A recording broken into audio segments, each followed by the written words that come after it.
And we are live. Welcome to this new review about Tremor. This week we try something new. How are you, Matt? Oh, I'm fine. I'm not sick this time, so I'm so it's fun. It's funny for it's good for me to be here, not sick. So yeah, and happy. I'm happy to talk with you about this movie. So yeah, and you? I'm doing great. What about you, Superbald? How are you? I'm doing all right. Bit tired. I'm adjusting to this new time there. I hate it when we move the clock back or forward. And it Yeah. has no valid reason. That shit Nope. just mess up sleeping schedule for people, Yep. and it's shit. And causes heart attacks and accidents and all that. What about you, Grey? How are you today? Yeah, I'm doing great. Just a real low key week. Nothing's going on. Just an average day. How about you, Multi? How you doing? I'm doing great. And we will talk about Tremors. That's a movie. Um, that was something. This is the statement, yeah. This is the statement, and it's the perfect time for this. Not funny. Shut up. Shut up. Shut up. Shut up. Shut up. Shut up. Not funny. So great. Um, what made you think? Let's place Tremor in the top most wanted movies to get So it's covered or the something. exact same answer I've given you every single time. You told me to make a list of 20 movies. I made a list of 20 movies. This is a good movie. I understand that you've just viewed it as a movie, apparently, but yeah, you're deeply wrong. Tremors is a great movie. It harkens back to a better time, Better time. 1989 when it was shot. So what are we at now? Like 35 years?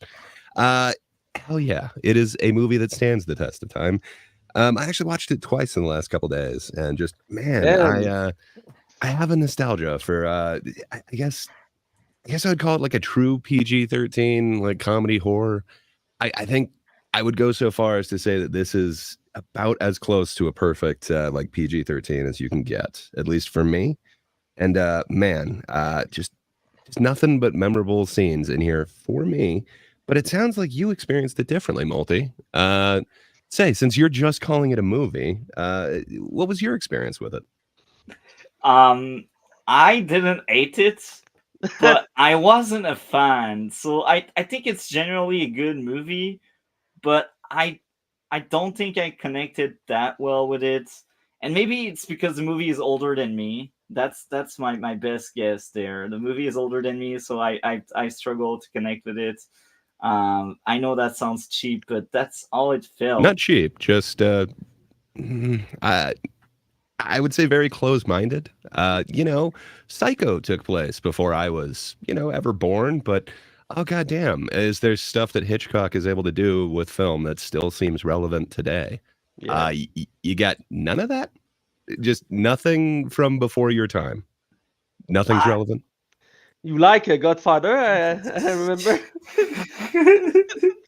Remember, only part the 3. Only for three. Oh, damn. yeah, only part three. Um, That's so wrong, man. but I didn't hate this thing, but you see, when I asked you guys behind the scene to vote, I was crossing my fingers and I was hoping guys would vote for Bone Tomahawk because I had so much more things to say. And right now I pull up my notes and I don't have much to say about Tremors. That was one of my worry that that kind of stuff would happen at some point.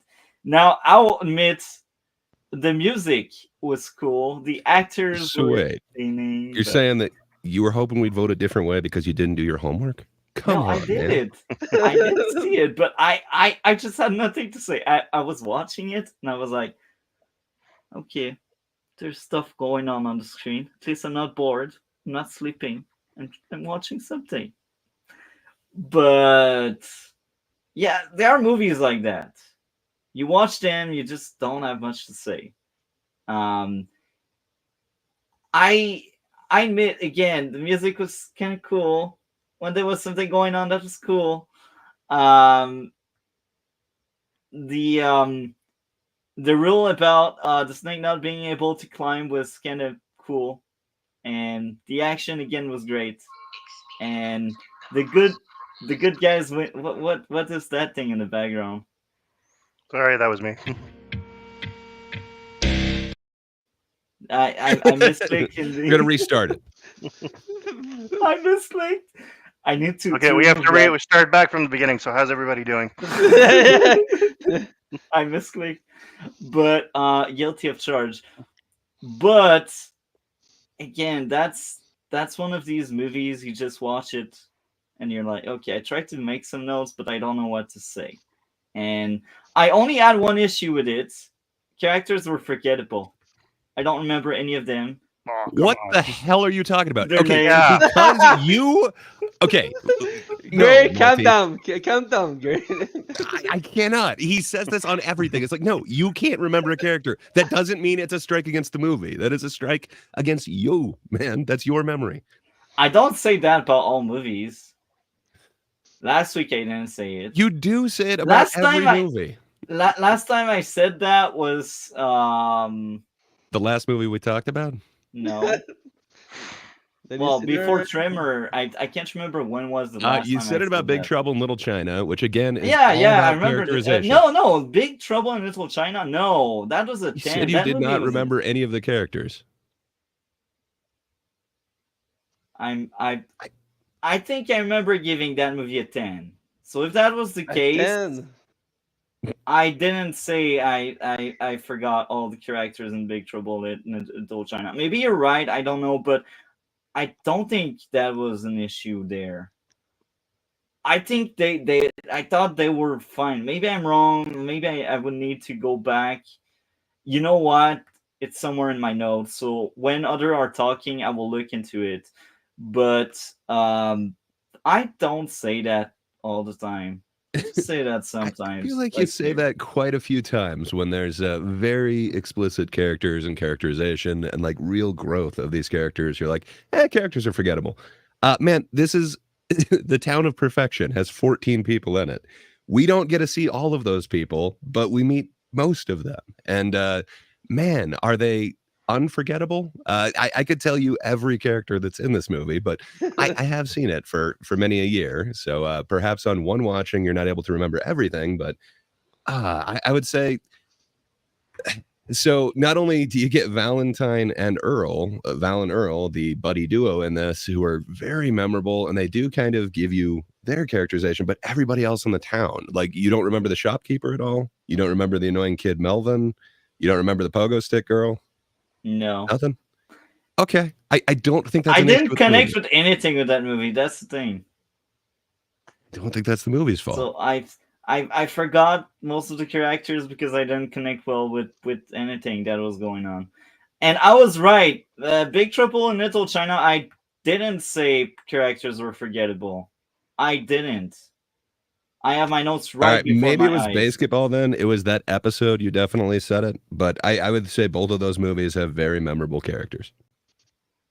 You know what? I'm looking to find basketball. That one is easier because it's some of the worst thing I've seen. So that one is easy to pull up. Yeah, but you've seen like 5 things, so that's not saying much. Sure. I don't see characters were forgettable in that one either. So I don't know, man. Maybe you imagine things. Sure, I'm the one imagining it. I can tell you exactly what each character is doing in this film. I can tell you the growth. I can tell you the journey they're on. But I'm the one imagining things that, there's just no characterization in here. Forgettable. Great. Musi has his Forgettable. opinion about this movie. Give it to him and be okay with that. So yeah, again, forgettable characters, but the rest was okay, I guess. I didn't get bored, and I will pass the mic to someone else. Like Gray, what did you think of that movie? I got kind of a lot to say. I don't want to step on anyone else's toes. I'd be kind of more comfortable going last if you wouldn't mind. Okay, well, Matt, I did read your review somewhere. I'm excited to hear about your take there, like how you will verbalize everything I've read. Yeah, so I did say the first time I see this movie, I don't know this movie exists before you talk me about this movie, and I do a review. I write a review about this movie because I think it's funny to talk about this movie. The first thing I'm amazed about this movie is this movie create an entire franchise about 7 movie and 1 TV show. For me, is 2 TV shows. Do not watch anything other than this, though. but for me it's insane that the concept of this movie create this big franchise, is work for, this movie worked for the concept worked for this movie. I see that is for me it's a okay movie. The concept with the giant worm try to destroy him, eat each people in this little town called Perfection in Nevada is work, but I can see this working for 7 fucking movie. But yeah, it's, again, I don't see other movie that this one. I don't want to see other. For me, this one is okay. Either for the 2 TV show. But yeah, I like the concept, the giant worm, the design of the giant worm, but great. Is for me, it's like a monster movie.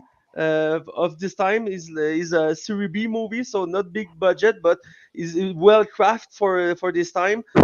And the duo we follow, Valentine and Earl, are charm and are funny to follow. And Kevin Bacon is not this best stuff he do for cinema, but he's working here in that role.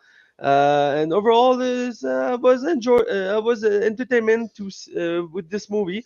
The one scene I remember one scene I was what the word I was fascinating to see the scene when he Impressed. You were impressed. Impressed. He won the seconds when the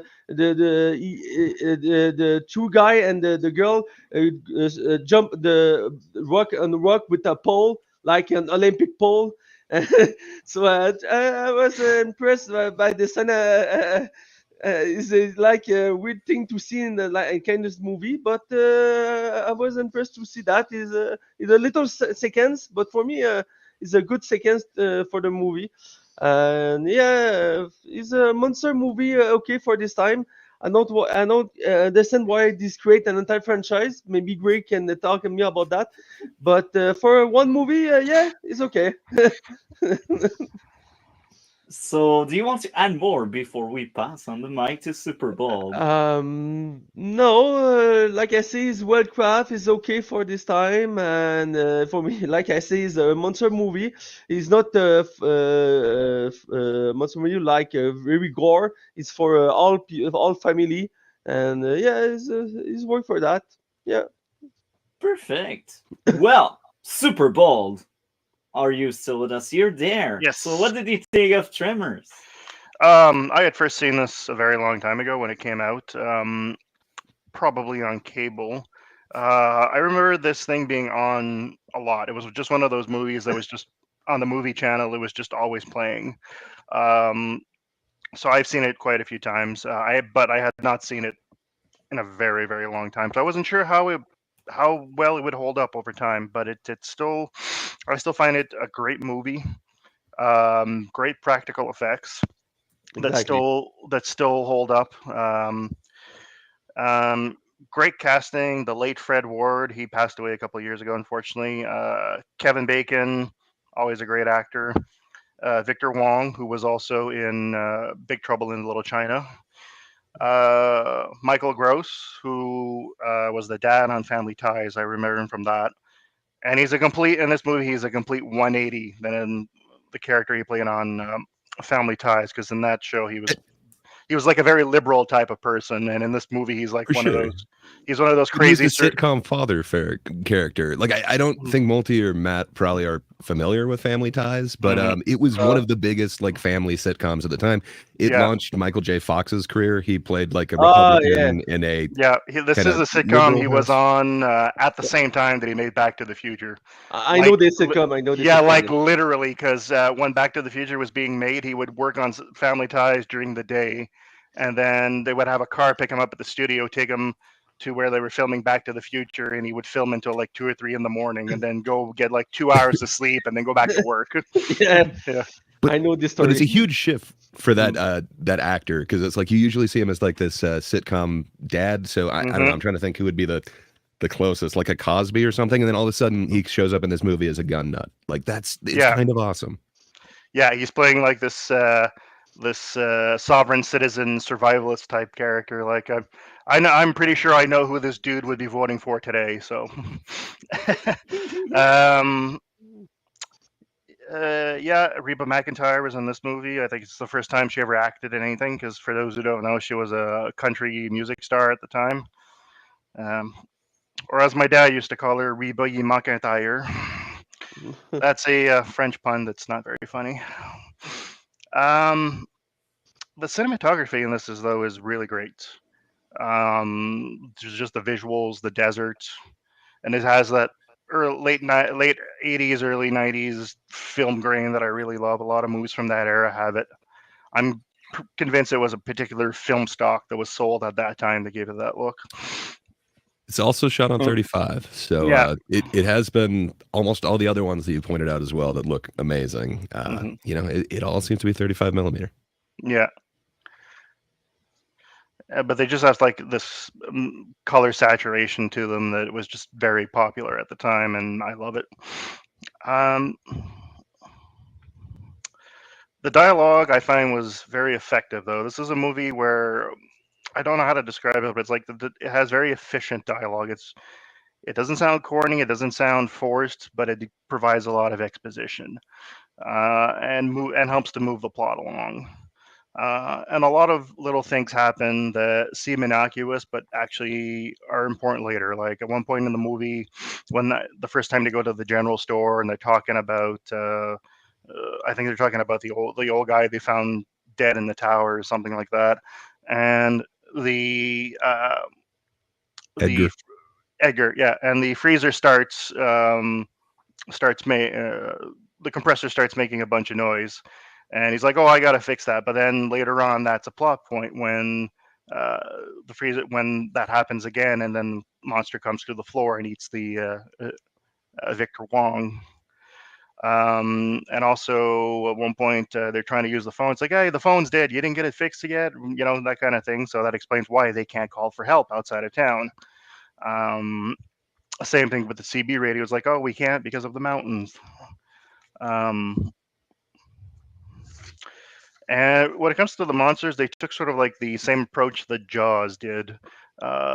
You know, they don't show them too much. They kind of let your imagination fill in the blanks. Because on Jaws, pretty sure you know the story, but they had so many issues with the mechanical monster that they showed it, the mechanical shark, that they showed it on screen as little as possible, and that had the unintended consequences of like making the film even more suspenseful. And I think they used the same approach here, and it was a very good approach. Yeah, the effects still hold up, and I'm a very big fan of practical effects. I'm not sure if they used stop motion or what in this movie. It was really good. They used a combination of everything, but it was miniatures, stop motion, full-size puppets, and then a boat buoy is like their main effect when it's doing either the ripple under the floorboards or ripple in the sand. It's just a buoy being dragged on a rope behind a truck in a trench that they dug. Yeah, and the camera work I thought was very effective as well. When essentially the camera sort of like the point of view of the monster, like when it's going through the ground, and if you just see the camera, you know, going really fast, that is simple but very effective. Like if this movie were made today, I haven't seen any of the sequels. I don't want to see them, but I imagine the monsters would have been like CG and just way out of. They are. The next one's in '96, and they went full CG. Ah, crap. Ugh. And especially 90s CG, it wasn't that great then, so they Oh. probably look like crap. If this movie was made, like as it was made today, the monsters would have been like, way out of proportion. There's only two things that stretch credulity a bit, though. When they pole vault from one rock to another, it was just happened. There just happened to be some poles lying around. That did stretch credulity a bit, but I'll let it pass. And when they try to go find the older couple who was building a house, and he's like, and they were hearing the radio through the ground, I don't think you would really be able to hear that. The ground would have muffled the sound completely.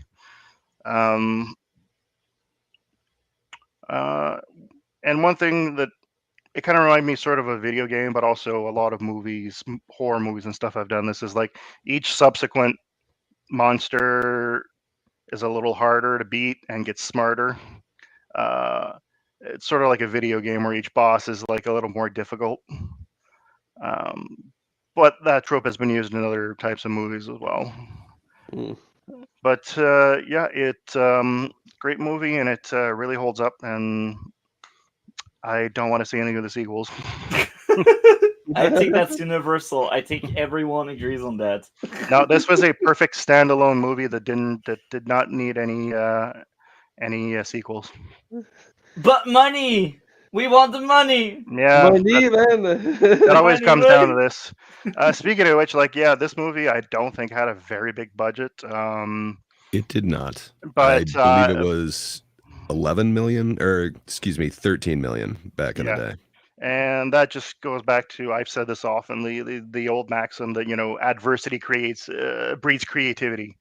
So I have huge respect for movies that do a lot with very little, and this is one of them. That's actually something I can agree on. Do you want to add more to this? No.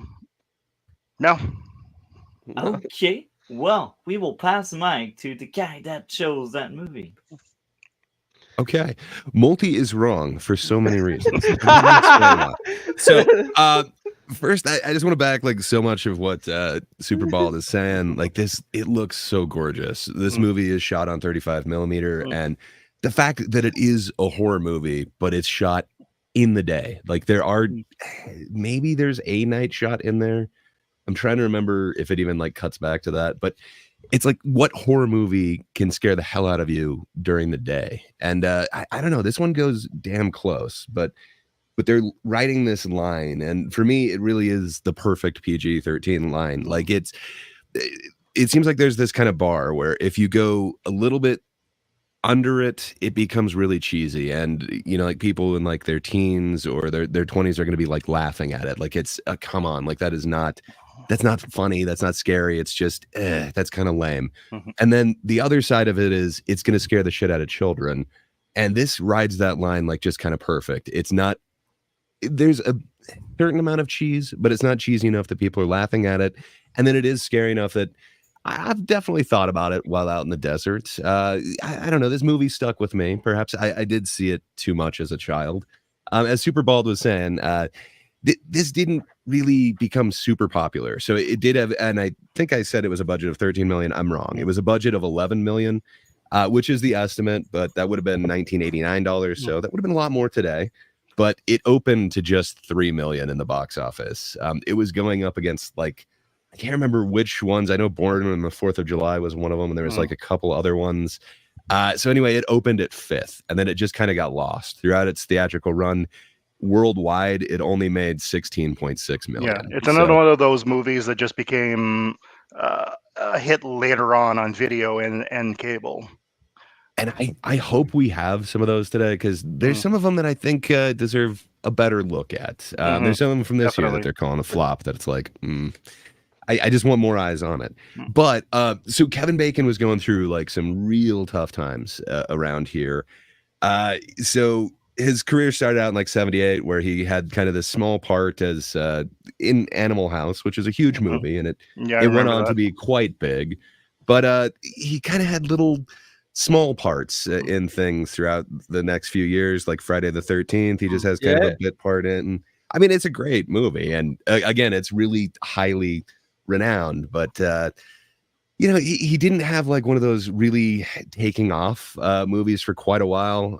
There's Footloose was his big thing, like 6 years later, and since then he kind of kept getting typecast as that. So he had a bunch of like little kind of bit parts, like he was in Plane, Trains, and Automobiles, but he's just one of the guys racing to get Steve Martin's taxi. Yeah, we So see him he's for somewhat- like 2 minutes in that movie. And then there's like She's Having a Baby, and there's a couple other ones. And he was actually thinking of quitting acting at this time. His wife was pregnant, and he just wasn't getting roles. And then all of a sudden, this kind of B-movie monster flick comes to him, where it's some type of worm underground, and he's just like, my career has come to this. Like, no. And then he read the script again, and he's like, well, it's money, and it doesn't seem as bad as it could be. And then he wanted to know like kind of who else is involved. And then they, I believe at that point they did already have Fred Ward signed on, and he kind of knew him, not like a good friend or anything like that, but I mean, like he knew him through the biz, and he always kind of wanted to work with that guy. So it kind of hooked him. But this is a first-time director. Well, not a first time. He had done other things, but this was his first main movie that they gave him. So his name's Ron Underwood, and he went on to do a few other kind of famous ones. So right after this, he did City Slickers, which was big back in the day. Heart and Souls, which I don't think got as much popularity, but nostalgia is pretty big on that one. But he did like Mighty Joe Young, and then man, he did this movie called The Adventures of Pluto Nash, and it just kind of killed his career. But yeah, when I'm looking at it right now, it gets like a 3 on IMDb. So yeah, and then he's just done kind of TV since then, and a few sparse things. But yeah, it's kind of this interesting culmination of like this director that really wanted to kind of prove himself. And then there were 2 really good writers on this as well. So you probably aren't familiar with it, Multi, because it took place before you were born. But there's this really fun 80s movie called Short Circuit. Well, there's this writing duo who wrote that movie, and it's a really good movie. It's got a weird sequel that is somewhat offensive now, but that original movie, people really dug it, and it made these writers kind of white hot after that movie kind of went off. So a bunch of people were approaching him like, what else do you have? And they had been working on this one called Land Sharks, and they tried to get it made under the name Land Sharks, but they actually couldn't, because Saturday Night Live has this kind of famous sketch of, it's really old Saturday Night Live. It's before your time, Multi, so you don't know anything about it. But it is, as it sounds, a shark on land who eats people.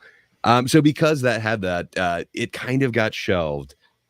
But there was this certain charm to it. So the lady who had him like show her every script that he had is like, okay, no, we're making this one, but we're changing the name. So during production, it was called Under Perfection. And man, I think that's what I would end up calling this movie if I was to, write a review for it. If I had to give like a subject name to it, it would be just Under Perfection, because man, there is so much in here that is just so amazing. It is a small movie, but the script is so tight. It's full of amazing reveals. It is nothing but setups and payoffs and just character development, contrary to what Multi thinks. So it is just kind of amazing. So it starts out with the title, and yeah, the graphics are a little dated. They don't look that amazing. But then you suddenly see this man looking over this cliff. That's a setup for the very end. It bookends with that cliff. But it then does a reveal immediately after showing this guy looking off the cliff that, oh, it's actually Kevin Bacon and he's pissing off of this cliff. What a great way to start a day.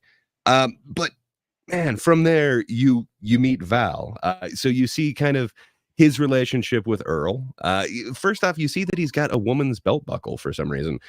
It is kind of interesting. He's got a heart belt buckle, which I don't know many cowboys that would have a heart belt buckle. And then he does have this rather odd relationship with his buddy Earl, where they sleep under the stars together and have a weird handyman business. So it sets up like 3 things right in the initial meet. It sets up the first off the stampede thing. That's how he wakes up Earl. And then it sets up the the rock, paper, scissor game that they are playing throughout the entire thing. And then it also sets up this whole lighter sharing thing that these two men that are such good friends and share a business, they also share a lighter, and it's a very important lighter to them. So yeah, it just kind of goes from there. You see that they're really bad handymen who are dealing with garbage day. And it kind of sets ahead that they're not good at planning, which kind of keeps coming up. And then, you also then hear that, hey, there's this new seismologist. The student went back. So, hey, they have a female student this time. Let's check it out. Val manifests, what kind of woman he would like this seismologist to be. And that sets up a few things. It sets up these weird seismic readings that they're getting, that she thinks her equipment is broken because, they're just getting so many of these readings that are just so unusual.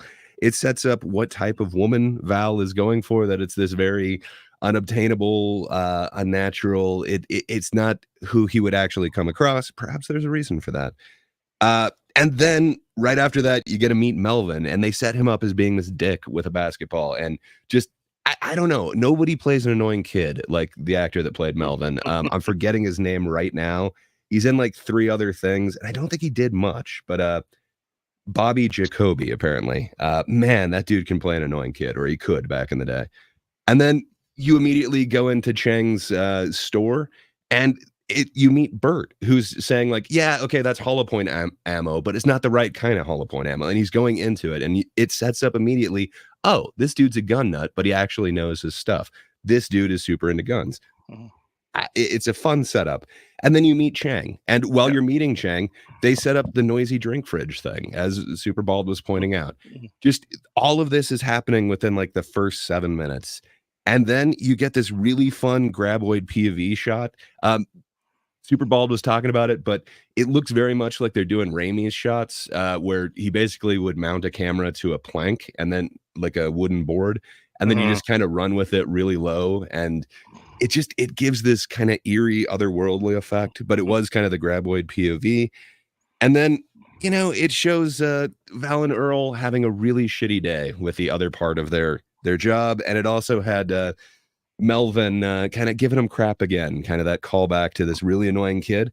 And that sets up why they would be leaving town. And then on their way out of town, they happen to meet Nancy and her daughter. And they set up the whole pogo stick girl thing there. There's just so many setups. So you basically meet the entire town, and that's within the first 12 minutes. And it sets up who these characters are, what exactly is happening. It also showed you, like in the beginning, this is the town of perfection. I believe it's like the second shot. Right after they get in the truck, they're going to the town of perfection. It says 14 people. So you just have this entire world kind of built within that 12 minutes. And then from right there, it goes on to this kind of amazing mystery. And again, it keeps setting things up. They're on their way out of town, and they see Edgar up on the pole, and they set up that something made him stay up there. Something made him just wait in that desert heat. He had a rifle on him, but he was so scared that he dehydrated up on that pole. That's pretty, I don't know. That gets my cackles up, if you will. It definitely hooked me to wanting to know what this mystery is. And then, from there you get Fred and his sheep starting to disappear. That is one of the most iconic reveals to me. When I was a kid, that kind of scarred me. I think it's like the scariest part in this movie to me was that hat reveal when they pull the hat off of Fred's face, and you've just got kind of this, I don't know if he's decapitated or what exactly is going on, but you have his face just right there. That one always stuck with me. But, this mystery is starting. And then from there, you get them warning the construction workers, and that sets up that the road is going to be taken out. And then that's just such an amazing effect where the road worker happens to stab through the road, and you just see like the graboid blood coming up. And then that entire jackhammer just flies across the street. Apparently it was a really easy effect to set up. They just have a track underneath, and it's just pulled on it. And then you basically just fill in the asphalt above it, and it just tears through it like butter. But man, it looks so effective. There's just so many practical things they did on this that I don't think they'd be doing in any other show. Superbald was mentioning like some of the effects. Everything is practical. They do have a lot of miniatures, and the DP, I wish I could remember his name off the top of my head. I'm gonna be looking for it for a second, but he happened to be the dude who is co in this company. It's him and his brother, but they do a lot of stop motion animation. So he was able to like fix the lighting to make it very much match, but it got somewhat dangerous. They were in the desert and it's like 107 degrees, but then they're making a movie. So they also have to have these movie lights. And then when they're doing the miniatures, you have to have it kind of even brighter because sometimes you do it at a lower exposure rate, or you're doing it kind of slow motion. And anyway, you need more exposure, more light in there to actually make it kind of read the same. And I guess some of their shirts started smoking under the lights and in the hot desert heat. So they had to then switch all of the effect shots to like at night when they're doing the puppetry, because literally they were about to catch fire under all the lights and the heat. They just went through so much to make this thing. But man, so all of that kind of gets set up. It sets up the danger that's going to happen. And then that also sets up that the truck gets hung up. And then that's where we get the first actual graboid reveal. And the way that they're doing it, like, okay, so now you think it's just these weird little snake things. They kind of look somewhat normal in a way, maybe just a big snake that's very meaty. But man, and then they do the setup of the stink. These things have this unworldly stink to them, apparently. And they also do the setup for selling the graboid for no reason. Like, just for some reason, Chang's just bargaining with them. Like, I'll give $2 for it. It's like, no, 15. I can't remember if they settle on like 7 or something like that, but it's a fun setup. It almost immediately does and it's also a graboid strength reveal. The fact that it could actually hold the truck back a bit, that it nearly hung up this entire truck. And then we get the doctor building his dream house, and we get more of a reveal of just how powerful these are, that it can take that entire car down, if you will. And I get you, Superbald, when you're saying like the radio wouldn't make that much noise or whatever. You probably wouldn't hear it the next day through all that sand. But man, what a reveal that has. So there's 2 parts of it that are amazing. So it's pretty awesome to see the car basically getting taken down, but I guess they had real trouble with that effect. But the next shot where they're just showing like kind of from the distance and the headlights just going up and then completely like fading out. Just, man, that shot is so beautiful and it is just so effective. It just sells what's going on with that. That to me is just a gorgeous shot. And then the reveal when Val and Earl go there. If you watch that scene, actually almost every scene, it's weird in the beginning. They really edit the scene so that it's almost quiet at the very end of the scene, and then when the next scene starts, the characters are being just unnecessarily noisy. Like Val is like kicking a bucket at the doctor's place for no reason, and Earl is just going up this really rickety ramp that's making just a lot of noise, a lot of seismic noise that just they'd be aware of later on. But there's just so many fun things that they're doing that you kind of catch upon like a further viewing. But the reveal of that Ford being buried and just the headlights under there, man, that shot is pretty amazing to me. It really stuck with me. And they set up a couple other things at that same time. So right there they do the stink callback again, and then they do the reveal of Chang's graboid picture business, where he's now making way more money with this graboid body by charging everybody to take pictures with it. And in that same time, as Superbald is saying, they set up that, okay, the phones are out, but they've also been subtly setting up that they're in a geographic isolation, that all these mountains around them are made of granite. They can't get signal through there. They can't get any way around it. That maybe there's this way that a 4-wheeler could go around. And they also, sorry, I kind of forgot. Right. So after that, they take the horses out, and then you get kind of a reveal in that they first understand that these are now under the ground. We kind of knew that. We had the seismic thing. We saw a couple little shifts in it, but it's the first visual, like 100% reveal that, yes, this is coming from the ground. Now the characters know it. And then immediately after that, you see this giant kind of mound of earth moving. The characters speculate there must be a million of them. And then that's when we find out the first real creature reveal that no, it's one creature. Those are just the tongues. We have not really known this. That's at 33 minutes into it. As Superbald was saying, they really kind of keep this creature under wraps. I think it's an hour and 36 minutes. And at 33 minutes in, so about a third of the way, is the first time we actually get a reveal of the creature. And we don't get to see a ton of it after that. It is the one they are able to get to crash into the wall, which is pretty awesome. That does give you the full creature reveal. So now we actually get to see the size of it. You get to see these giant mandibles that it has.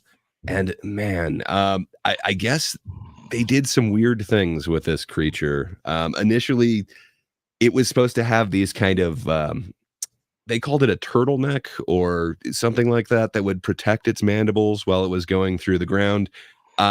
Essentially, it was uncircumcised before. And when they finally like made the first models of it, they're like, oh, this is horrible. Like, this looks like they're being chased around by a giant phallus. Like, this is not working. So then they had to change that. And then they didn't want it to look just like the worm from Dune.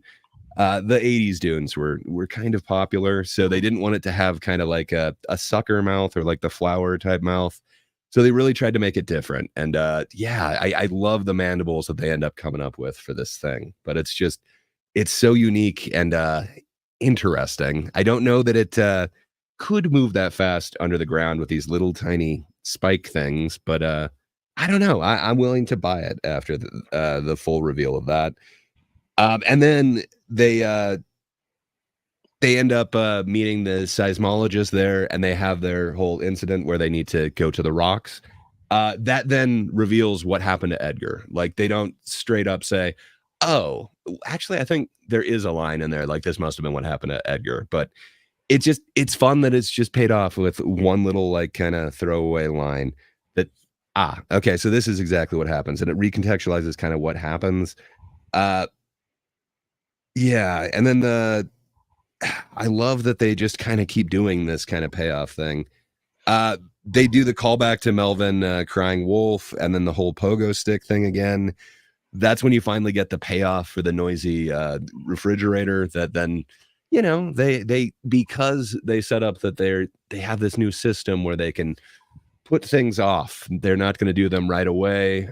This thing that Val and Earl, these horrible handymen, didn't do is actually leading to the downfall of Chang. It's really kind of sad. Val and Earl kind of got Chang taken out here. So that sucks. And then that leads them to get to the roof.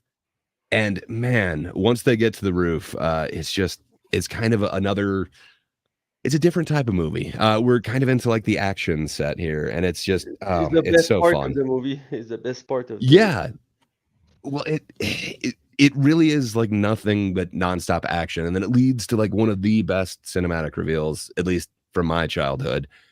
So Bert and his wife, which I didn't talk about her at all, but yeah, this is Reba McEntire's first movie whatsoever. And man, she didn't do horrible as kind of the wife. I do think they would have done this a little bit different. I think Heather Gummer would have been over the top correct, and they would have made Bert a little bit more of an idiot, I would assume.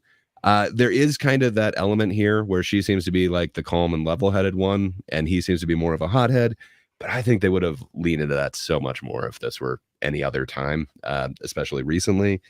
But I really like the way that they're able to kind of play that off. But because there's this kind of miscommunication thing, they're assuming that the enemy would be coming from above ground. So while they're doing this casing tumbling thing, this thing that gets a lot of noise coming in, we know that it's coming for them and that it's this giant thing.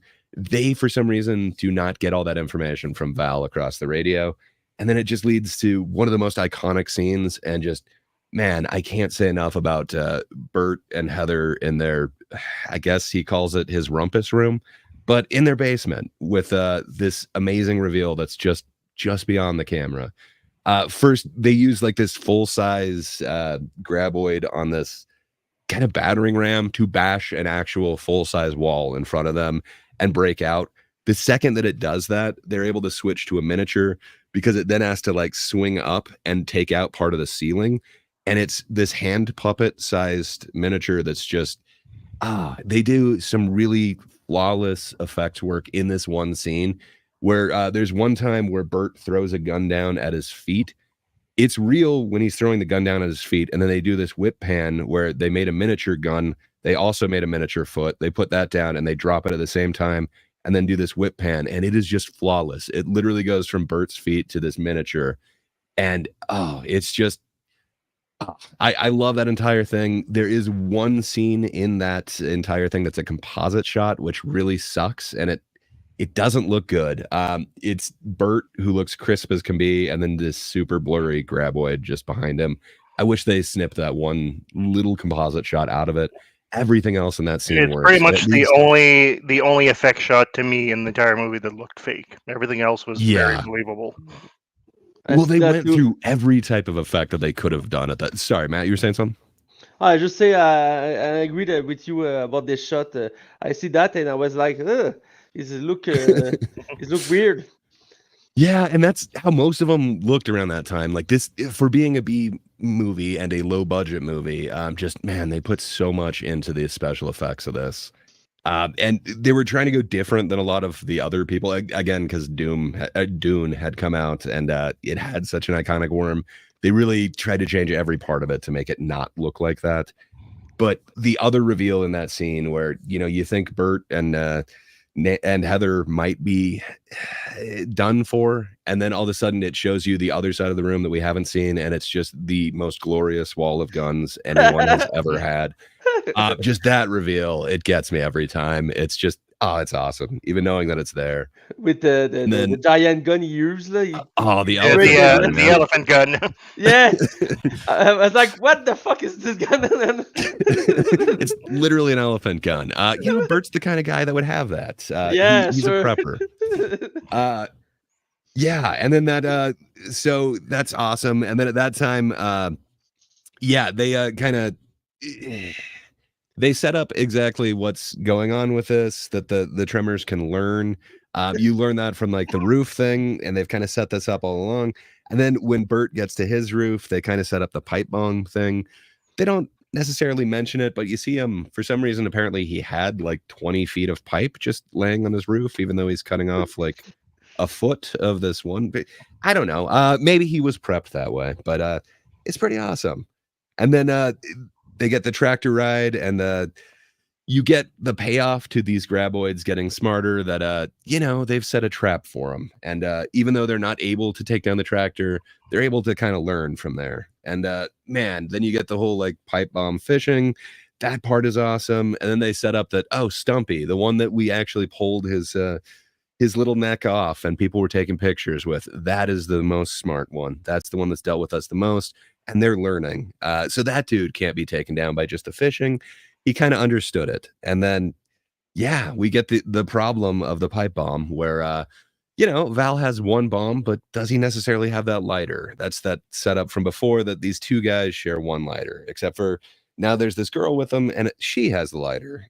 So that is finally the payoff to that, or I guess you could call it a callback. And then you finally get this stampede payoff at the end. And it is that same cliff that, he was pissing off of in the beginning. Just to me, it's such a tight script and it just has so much setup and payoff. There isn't one bit of it that just seems superfluous. It all kind of needs to be there to set the next thing up. And it moves flawlessly for me. But man, the puppet work in this is just amazing. Again, they had like these hand puppets. They had basically every type of puppetry you can come up with. And then they had full-sized ones. At one point, they would basically bury this guy underground, and he's on this platform that would lift him up while he's inside the graboid head, and then he would have to open the mandibles. There's just so much cool stuff that they did for this. And then the final one at the end, when they do get it to jump off the cliff, that's the only full-size one that they ever had made. And it was basically made for that shot, to just shoot it off of this side of a cliff and just kind of explode on the bottom. And the shot looked good, very good. It is. It's a great finale after the run and the chase and the battle with the worm. It's kind of cool to see that in the end. For sure, and just the way that it kind of breaks on the side, it really stuck with me. And I wouldn't say that it kind of traumatized me, but it's the other one, like that, and Fred's face reveal were like kind of the two things that really stuck with me as a kid. But man, there's just so much good puppetry in this. And initially, they showed it to the first test audience, and the test audience just they were with it 100% up until the very end. They did not like the original ending. So the start and the end were actually changed. So originally it started with Edgar. So Edgar is the guy who's up on that power pole that we never really get to meet. We don't see alive or anything like that. The movie actually starts with him. And it starts with him kind of meeting Fred. Fred's the guy with the sheep. And then all of a sudden you see what scared him and brought him up to the top of that pole. I really don't think that's as tight an opening. First off, it doesn't set up the reveals of the end, but it's like a 4-minute. You can find it online if you want to look for it, but it seems like it takes too long to get into anything. Where again, you've got that tight 12 minutes where you get to meet everybody that's going to be in this movie, and you get to know their characters exactly, unless your name is Multi. But I think just not having that original intro in there just makes it that much tighter. And then kind of the same thing for the end. So the original end, so everything happens with the creature. It's just kind of what they say to each other on their way out of town. When Val and Earl are leaving, they leave together and they're going to Bigsby, and they're down the road quite a bit, and then they realize that they don't have their lighter, so they got to go back and talk to Rhonda to get their lighter. So that's kind of where it ended before. And apparently the test audience just hated that. And they just all kept screaming, "Kiss the girl."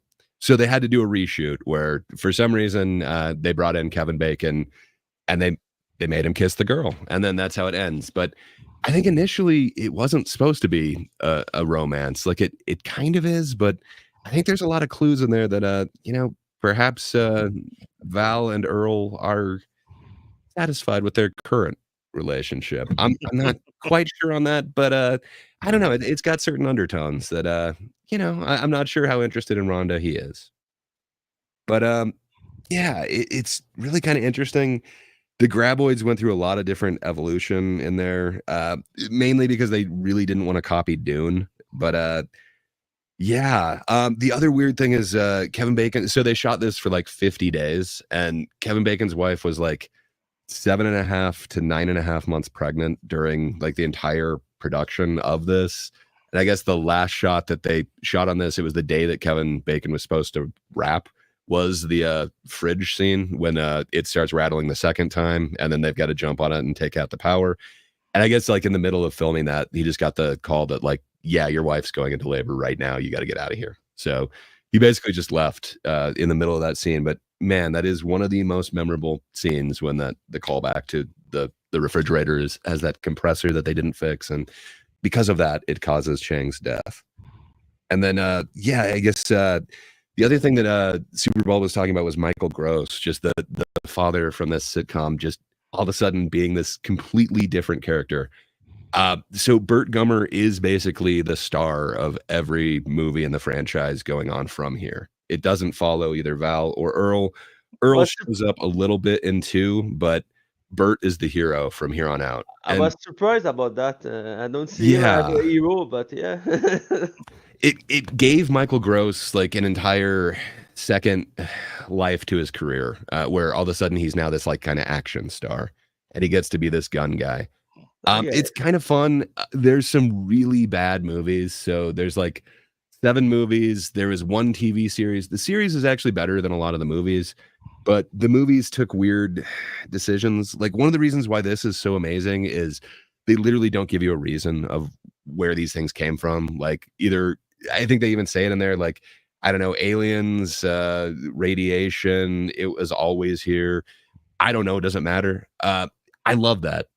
They kind of try to answer it in the future, and there happens to be like evolution for these creatures. It's not always sandworms.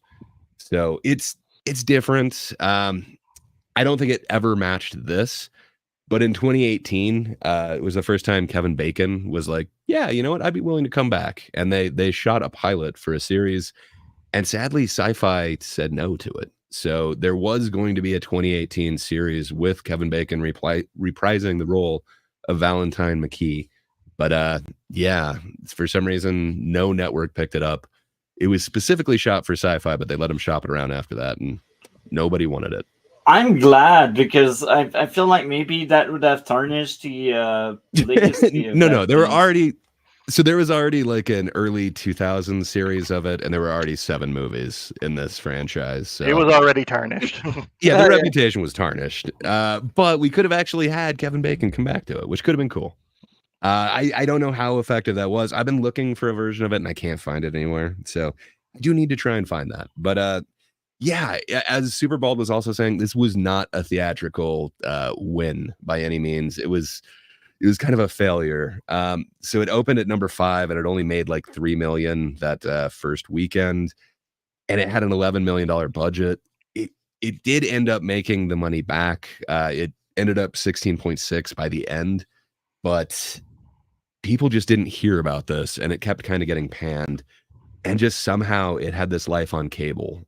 It seemed like every other weekend it was being played, and then. Mhm. It just, I swear it was like a Sci-Fi. Just they would not stop airing this thing, and I completely get it. I really dig that it gave it the second life. I hope we're able to get that with some future ones, but yeah, I'm not sure if that whole thing is going to happen. I think the other part that really is successful is the cover to this. It's just such an iconic movie cover. They changed the anatomy of the graboid to give it teeth, and they don't show that it has these weird tongue things. But maybe it is just one of the tongues that it's showing. But it's this really kind of iconic poster where it's got the 3 characters above the ground and then this thing underground kind of going up, about to eat them. I think that definitely led to a lot of the rental I don't know, popularity of it. I know that cover always kind of stuck out to me every time I saw it. I always wanted a poster of that, and it's an interesting one. And yeah, if you look at kind of the next few, the posters do not match it nearly as well. They just don't seem iconic, where just somehow that one just hit perfectly. To me, it is kind of that perfect PG-13 mid horror comedy, where there were a few things. So there were some more swears in there that they decided to ADR, and they are a little bit more obvious the more times you see it. Like when they're on the roof, for some reason, there's like, okay, there's 2 more mother humpers. Yeah, you can tell that that's ADR'd in there. Mhm. That wasn't just for like the TV version. They just decided, if we do make this PG-13, it would be more accessible. And this is one of those that I really don't think they sacrifice anything to make it more PG-13. Like Kevin Bacon still gets to give the big FU to the one that kills itself on the brick wall. That makes, or a concrete wall. That it still feels like you get some of the swears in there, but you do get a lot more bitches and bastards in this one than I think you would in most of the action movies or horror movies of today. But man, that trade-off just makes it so perfect for me. And then yeah, it just, to me, it makes it just fine that you could show this to a kid. I don't think it would be overly traumatizing. I don't think it traumatized me. Definitely stuck with me. But man, it just seems like that perfect kind of like middle horror, where I don't think we do that anymore. On that, I And, fully agree. Yeah, Mhm. it doesn't Yeah. exist. No, I agree. nowadays. They don't make movies like that anymore. They don't And make a then, lot of movies. They don't make a lot of movies like they used to. True. Yeah. And then I don't know if you noticed, did any of you guys recognize Pogo Stick Girl at all? Yeah, from Jurassic Park. I Yeah, didn't. it's the girl from Jurassic Park. Yep. I forget the Think of her in a actress's name. Subaru being attacked by Ariana something. I I think don't Ariana remember what. Richards, apparently. She played Mindy. But yeah, I thought that was kind of interesting. I didn't realize that till this watch. It's like, wait, that is the girl from Jurassic Park. Yeah, and then I think we've mentioned almost everything except for the other creature that was in this film, and that is Reba McEntire's bangs. Like, man, that was some really good bang work. Just wow.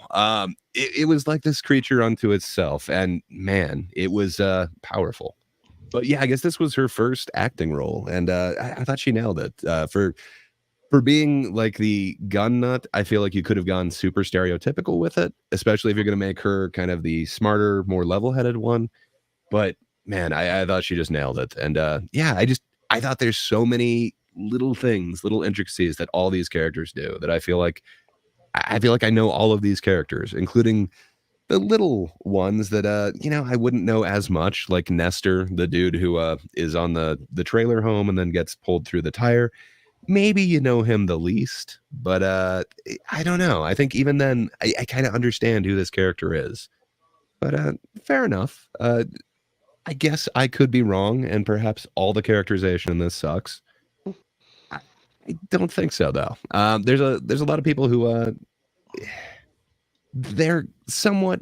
I would give it very revered characters, especially in this movie, and people were really happy in one of the sequels when they finally do bring back like a bunch of the townspeople. They do bring back Mindy, Nancy, and Miguel. And I think they even bring back Melvin, but I could be wrong. But one of the sequels, they basically bring back all the town people. Wow. Okay, that's interesting. Still not worth seeing, but the fans really wanted it because they knew these characters. Unlike me, that forgot about all of them. just So do saying. you want to add more, Gray? No, I think Superbald has a point. The pole vaulting was not the greatest. If you hand me a pole, like I'm gonna fall in the sand. I'm gonna be eaten by the thing. Like there's no way that I'm pole vaulting. But who knows? It was the 80s. It was a different time. Me, it was just the fact that there was just happened to be poles lying around. That was the only thing that really It was stretched Yeah. credulity. The pole vaulting itself, I didn't really mind. It's supposed to be fencing, but yeah, why was there just 3 rails to this fence right next to this boulder? I don't know. It does seem like convenience. And then there's some little things that is just really fun character work, like what Kevin Bacon did when they're making that fence at the beginning, where Kevin Bacon like swings to try and hit. So he's a handyman. He should be handy with a hammer, and he can't hit the actual like piece of metal that he's supposed to actually fasten the fence with for the life of him. I think he takes like 10 swings before he just barely nicks it, and it's kind of in, and then they move on to the next one. And at the same time, that whole like fence post is really like loose and kind of rattling in the ground, but they're moving on to the next one. It sets up how little pride they have in their work, which then goes on to, what they're doing with the fridge later. Man, there's so many little character things that I love in this, but I could be wrong, I guess. No, I love it. Could be. Very, like I said, and you pointed out too, it's like very efficient storytelling. Everything happens for a reason. Nothing is superfluous. No, the storytelling was very well crafted, and the monster well crafted too. But it's a movie of this time. Today, you can see, it's okay. It's a funny movie, but I don't see this is so a big movie, and this time it's become a hit. But it's difficult for a new public to see this is a hit movie. But I'm with you, Matt. I was happy. I was happy. I was to just gonna say see- it's a weird tone to hit, like that kind of horror comedy. It's very hard. Like you either kind of lean into the comedy or the horror, and generally then you either make it cheesy or you make it too scary for a general audience. So it's a weird sweet spot that this thing lives in. I just don't know too many other and ones that would be it's this. even though given the subject matter, it's still kind of family friendly. Like I remember watching this as a kid. Like I saw it on cable. I'm pretty sure my parents rented it too, and I was never scared or anything. And it's like you said, it's a real weird sweet spot. I agree. That's working for a family monster movie. It's a movie that can appeal to a lot of different people. Yeah, I think one of the factors is the fact that there's no blood, or I don't remember blood. It's very orange. There's blood. So when Rhonda gets wrapped up in the barbed wire, Kevin Bacon gets her out of her pants, and then he starts kind of putting iodine on her bloody legs. So Yeah, there's a and little bit of blood, yeah, and then the Kevin Bacon creature is just full of gets orange. scratched above the his eye at one point, but like, just it's not like gushing blood. It's just little scratches and nicks and things like that. Oh, and I guess how you know that the construction workers and the person who's coming to check on the construction workers are gone is you see like bloody hard hats and stuff. So Yeah. there's a little bit of blood, but Not, a lot of it's kind of more implied. Yeah, it's not very gory. Yeah. Yeah.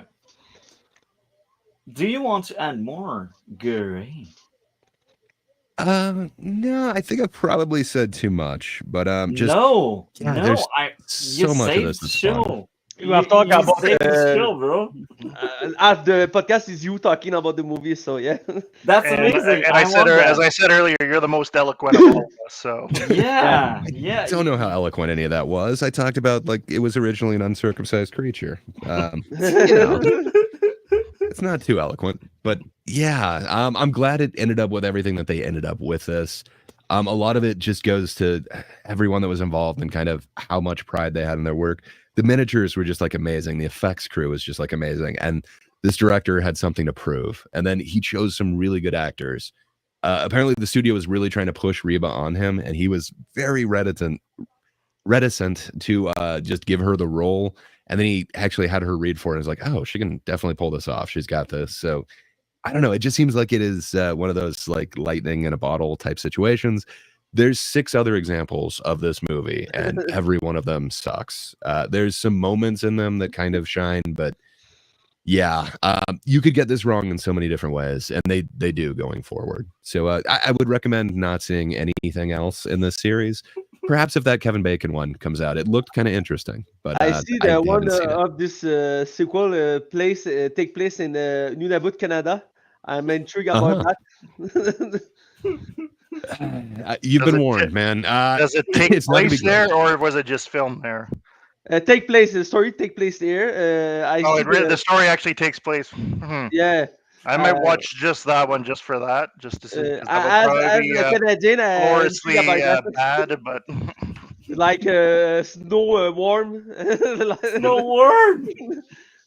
I think that was that because in Nunavut is a ice place with snow, not a desert with Even sand. in the summer, even in the goddamn summer, they don't have a summer. They don't know Yeah. what's summer. Well, they decided that they can't just do desert movies, so they have Shrieker Island, which is their tropical one. They go to an island getaway in this, and somehow Bert is also there. And then they have A Cold Day in Hell, which Bert is also there. But you can't just have your day in the sun. Why not go to the frozen tundra? So yeah, there's so many ways they can mess this up, and I think you'll see quite a few if you do watch that A Cold Day in Hell. Okay, Cool Day. Cool Day and Hell is the one of the last movie. I want to see it actually because that sounds so terrible. It will be fun. That's actually on my watch list now. Hell yeah, Okay. terrible movies. Would you go to a marathon about this franchise? Hell like to see yeah, that. hell yeah. We are in for pain and suffering. I will give this movie a 9.7 because again, that's a great movie, but I didn't connect that much with it. Gray, what would be your grade with it? You're saying 9.7? I just didn't connect with it. I don't know. That is interesting because I thought scores were supposed to be subjective, and it is based off your personal taste. But fair enough. For me, this is damn near flawless. It's definitely above a 9. There's a couple of conceits that we're kind of going with for this, and then there is that one composite shot. But man, almost everything else in here just works so flawlessly for me. So I think I go 9.5, and I feel weird that I'm as close to Multi's score as I am. It's a big score for that kind of movie, but yeah. Superbald, what would be your grade out of 10? same as grade 9.5 because, as he said, it's a nearly flawless film. I had not seen it in a long time, and I just was blown away having seen it now years later, and after having gone to film school myself and everything, just how just how efficient the storytelling is in this movie. It's I'd say this is something they should show to people in film school about, how to properly write a script. And what about you, Matt? What would be your grade? Well, I don't think this movie deserve a 9 or more of 10 for that. It's a B movie of this time, and I understand why it's a hit, and I like the concept with the creature worm. But for me, is max 7 of 10, maybe a little less, little more. But it's not as phenomenal. Like Grace say. But yeah, this is why it's fun to see. And but I don't see why this movie create an entire franchise. But cinema work with a mysterious way. So yeah, Money, yeah, money. the money. Yeah, It wasn't a profitable franchise or anything like that, but man, because it took them 6 years to make the second one. It wasn't like everyone was just crying for it. Just they realized it was a hit in rentals, and cable just kept playing it nonstop. So they had to make another one. I understand that. And back then, the video club create like a demand for this kind of movie. So Yes, yeah, so many movies that were flops in cinemas became hits on video. it's like the entire filmography of Jean-Claude Van Damme Oh yeah, today's this movie not work, but back then it's working oh yeah, because that guy owes his entire career to video stores. yeah, For sure. Yeah. but But your score is not far off. The IMDb score is 7.2, so it seems like that's about where people are putting it. I might be voting with a lot more nostalgia. I grew up with this film, and man, just every scene in it to me is just flawless. But you're right, it's a B monster flick. It's it's not one of those high budget ones, but man, is it effective for me. For once, I'm not the crazy one. That's amazing. I'm Yeah, joking. you're I'm the crazy joking. one again, Multi, and give a 9.7 of 10 with not reason is crazy for you. That's a good movie. That's a good movie. Well, he did say he didn't connect with it, so he justified it. I don't connect Yeah. with this movie. 9.7. Hell Yeah. yeah. That makes perfect sense, Yeah, it does. Again, I don't see this is supposed to be seriously a podcast about cinema, but okay, we go with it. So these were the closing thoughts. So I guess we can add a small segment before the outro, and that's the segment of like new movies. What are the new movies you have seen in the last week, or what would be the next few movies you plan on seeing? Gray. That's a good question. Sorry, I'm scrolling in my list. I know I just watched Here like last night. Your Monster is kind of this interesting kind of Beauty and the Beast meets like Monsters Inc. type of deal. This woman who's just had a surgery suddenly has like a monster in her closet, and kind of interesting. I didn't hate that one. Then I just saw Juror Number 2, that Clint Eastwood's last one. So yeah, I don't know what I'm gonna see next. I guess Heretic. I really want to see that one. It's an interesting. I guess Mormon missionaries go to Hugh Grant's house, and he sends them through a bunch of different kind of torturous labyrinth type thing. So I don't know. It seems kind of interesting. It's from A24, and I guess they're instead of selling a popcorn bucket, they're selling a blueberry pie flavored candle that you could buy in conjunction with this movie, because I guess part of it is they can't enter the house unless there's a woman present. So he says his wife is baking a pie. Apparently, it's actually just a candle, the old realtor trick. So A24 is trying to get you interested in movies that way. That's about all I can think of. What about you, Multi? What you watching? Well, I've seen Emilia Perez last week, and I was shocked to like a musical. Like, usually I hate musical, but that one I actually liked it. Outside of like one number that didn't feel like it was needed. Most of it made sense. There's a review on my channel out in case people want to hear my thoughts on it. Outside of that, Heretic is also on my watch list, and that's mainly because Drape, someone with whom we stream, or I should say I stream, because I don't think Gray was on any of the streams Drape was on, but it was like, oh, I'm from that church, so I want to see that movie Heretic. So I was like, oh, you know what? That guy is from that church, so maybe that could make some interesting perspective on the movie. And yeah, that's on my watch list. Outside of that, Gladiator 2, but that's way far ahead. Like, that's by the end of the month. Outside of that, lots of movies, like 2024 movies. I'm nowhere near Gray. Like, Gray, you at how many movies you've seen that came out this year? Just the new releases. I think I'm only at like 133 or something like that. I envy you. There's Where do you so find many the time? I don't sleep, and some of them I watch like at double time while I'm working out. It kind of works. It makes sense, but that's usually if I know it's going to kind of suck.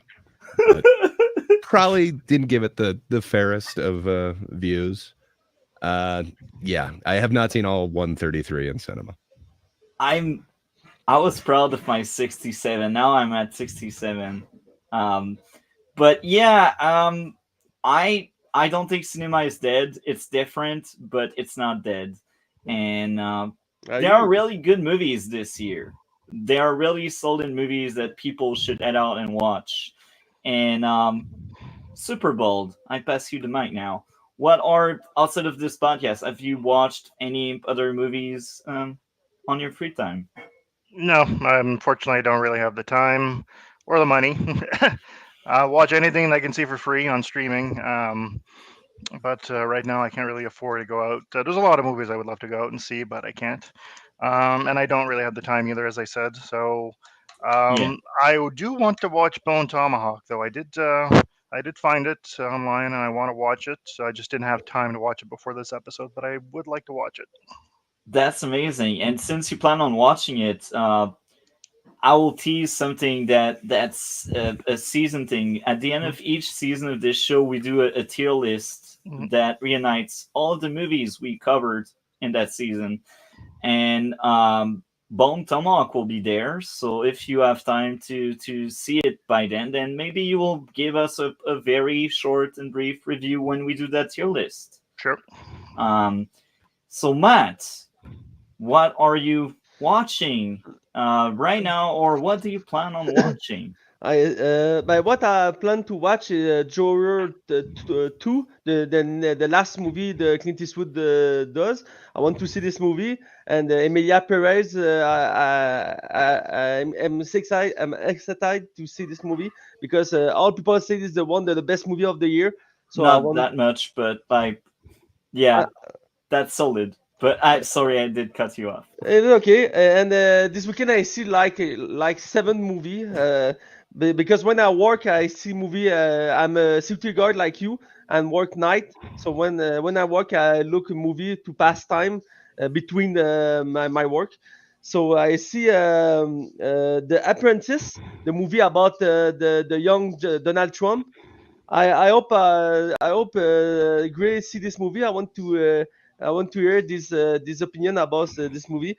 I think it's a great movie, and each American need to see this movie. I have seen that one. I think, I don't know. It's weird because, like, I don't know. Sebastian Stan really becomes that character, and I really believe it. And he becomes more of like this Trump throughout it. And then I like Jeremy Strong's like character, but I guess I just don't know who this movie is for. Is the thing, like, it's kind of weird. Like, I think. Sorry, go right ahead, man.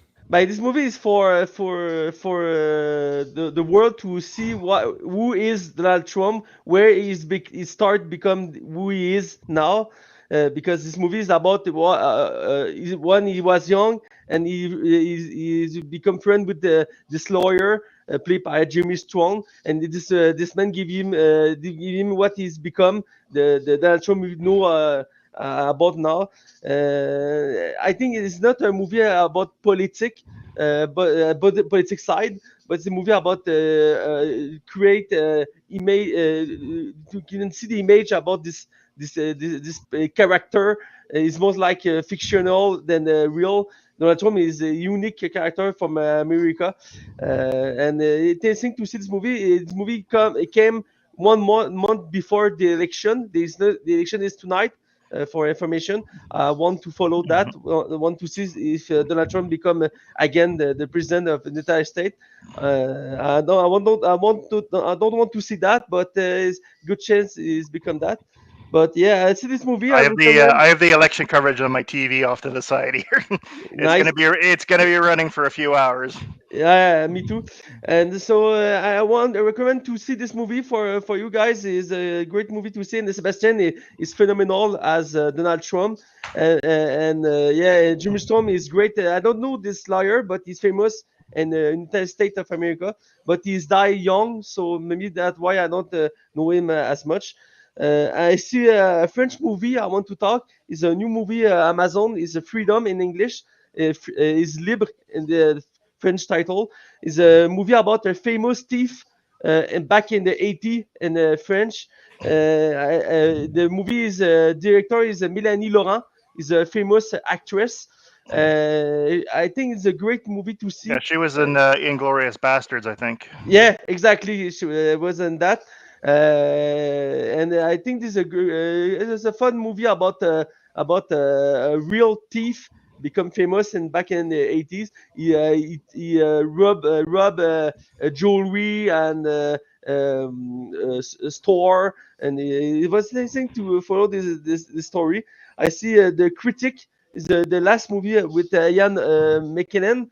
He play a old critic back in the 15, I think, and he tried to manipulate this boss to not lose his job, and this plan got off the rail, and it is a noir movie, and it's okay. I will be. I think it will be great, but no, it's just an okay movie.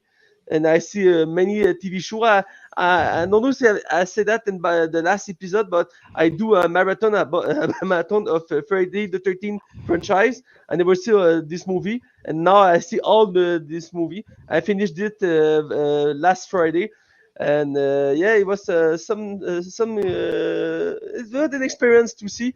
One or two, three movie was okay. It was nice, but the other movie was. But what bad for what is that? But I'm happy to see this cult franchise of horror with the famous Jason and this mask and this much a kill he does.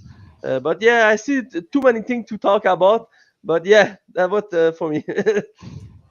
Okay. Well, I think everyone got to share on that. So I guess this is the outro now, except if you guys would like to add something on anything. No. Okay, well, you are the spotlight. What do you have going on your end of the internet, if anything changed, Matt? Like always, I will write about the movie and TV show I see, and other than that, I will look at movie and TV, and I will talk with you about that the next time. I have a basic life, see movie, work, play video games sometime. That's amazing. That's the dream life, as they say. Superbald. What do you have going on your end of the internet? Same old, no change. I'm hoping to change that in the future, but still trucking on. Sometimes the same old does work. What about you, Gray?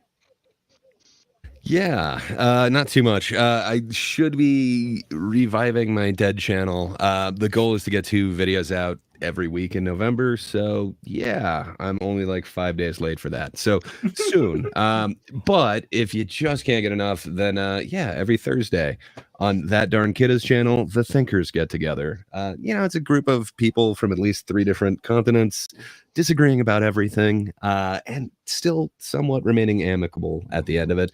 I'm sure this think will have something to do with this big event that's going on today and the outcome for the world after this. So, yeah, if you want to hear some different opinions on it, yeah, stop by That Darn Kidda's channel on Thursday morning.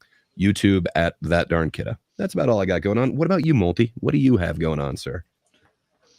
Gaming stream eventually. Not next weekend because I got stuff going on in real life. I won't have much time this weekend. However, I got a Emilia Perez video out, a full review of it.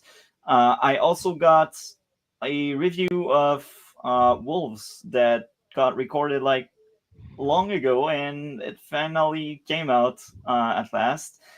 I got a few videos that are about to be ready. Movie review for Subservience.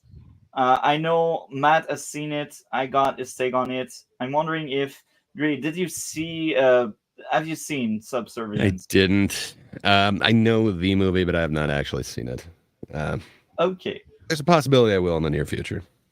Well, that one is the next upload, so most likely tomorrow or Thursday. I also have a review almost ready for What You Wish For, another movie that came out recently. Have you seen that one, Grey? I want to say yes. Is that the switching one? They Or- cook. Oh, that one. Yes. Sorry, a couple of them got stuck in my mind. They There's another one cook. that's. That's all I got to say without spoiling it. Yeah. I did see that. I don't have many thoughts on that one. But would you like to add your voice to it? I don't think so. I don't think I got too much to add to that one, man. Okay. I had so much to say. That movie was just a banger. It had a few issues here and there, but I like that one so much. Matt, have you seen What You Wish For? No, not at this time, but I want to see this movie. So if you're fast enough, maybe I will catch you on. That one is after Subservience, so most likely this week, probably Thursday or early next week, because I'm not uploading next weekend. Outside of that, Don't Move. That one, I actually have seen it. I expected the worst because you and Charles, but It's not a bad movie, like I said, but it's yeah. not that bad. You guys were so harsh on it. But he's your friend. He was harsh on him. I was okay with this movie. That's amazing. So Did you connect with it? Were the characters forgettable? No, we had Man, three yeah, characters. this movie have 2 characters. Three That's why I There's was also wondering. the old man. Yeah. I have a better question. Do you connect with us? Are we forgettable? Superbald, you are. No, I'm joking. Wow. Uh, Uncalled for. Untrue. I'm joking. But yeah, Don't Move is probably going to be out next week. I know it's like way too late, but I try to not upload like 10 videos a day because some will just go to waste. I know it. So, Gray, if you want to add your voice to Don't Move, you will be more than welcome. Outside of that, not that much. I got a lot of videos planned, but they are not recorded yet. So, yeah, hopefully something will work out eventually. And with this, we are out.